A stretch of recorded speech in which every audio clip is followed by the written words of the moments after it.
আজকের ভিডিওটা একটু বেশি স্পেশাল হতে যাচ্ছে গাইস, কারণ আমি চলে যাচ্ছি আমার নানি বাড়িতে। সো হ্যালো গাইস, আসসালামু আলাইকুম, welcome back to my another video. তো আমার আব্বু আর ছোট ভাই গাড়ির দিকে যাচ্ছে, আমিও গাড়িতে উঠে আমার চুলগুলো ঠিক করে নিয়ে নতুনভাবে ইন্ট্রো দিলাম। হ্যালো গাইস, আসসালামু আলাইকুম, welcome back to my another video. So guys, আজকে আমি চলে যাচ্ছি নানি বাসায়। আমার নানি বাসা হচ্ছে কুষ্টিয়া, অ্যান্ড রাস্তায় কি কি হয় সবকিছু শেয়ার করবো। So let's get started now. Anyway, আজকে ছোটোখাটো একটা ট্রাভেল ব্লগ হয়ে যাবে, শেষ পর্যন্ত ভিডিওটা সবাই দেখবেন। এটা হচ্ছে খড়খড়ি বাইপাসের বাজার।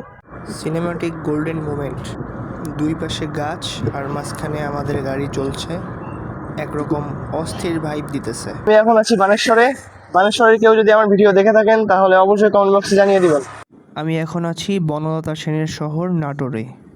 আমি এখন আছি ঈশ্বরদীতে। আর ঈশ্বরদী শহরটাকে আমি নাম দিচ্ছি পাউরুটির শহর, কেননা ভাই এখানে হচ্ছে ট্রেন যখন ঈশ্বরদীতে থামে তো তখনই হচ্ছে পাউরুটিওয়ালারা ধুমধাম উঠে পড়ে ট্রেনে বলতে। তো এই জন্যই আমি এই শহরের নাম দিচ্ছি পাউরুটির শহর, বনলতা সেনের শহর। পাড়ি দিয়ে আমি আছি এখন ঈশ্বরদীতে। ঈশ্বরদী থেকে কেউ যদি আমার ভিডিও দেখে থাকেন তাহলে অবশ্যই কমেন্ট বক্সে জানিয়ে দিবেন। গাইস, আমরা হচ্ছে ঈশ্বরদীকে পেছনে ফেলে রেখে আবারও যাত্রা শুরু করলাম, আর অল্পক্ষণের মধ্যে পৌঁছে যাব। এই জায়গাটা গ্রিন সিটি নামে পরিচিত, আর এটা হচ্ছে পাবনাতে অবস্থিত। এই এরিয়াতে রাশিয়ানদের বসবাস। আশেপাশের সিনারি বলে দিচ্ছে আমি এখন আছি রূপপুরে। Welcome to Rooppur.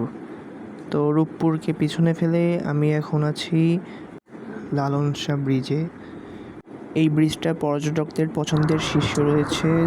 যেহেতু আমি প্রায় নানিবাড়ি এলাকায় ঢুকে গেছি, তো একটু ভাব নিতেছিলাম আর কি। লং জার্নি এর পর ফাইনালি পৌঁছে গেলাম।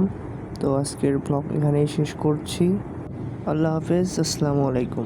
হেই গাইস, ওয়েলকাম টু নানি বাড়ি।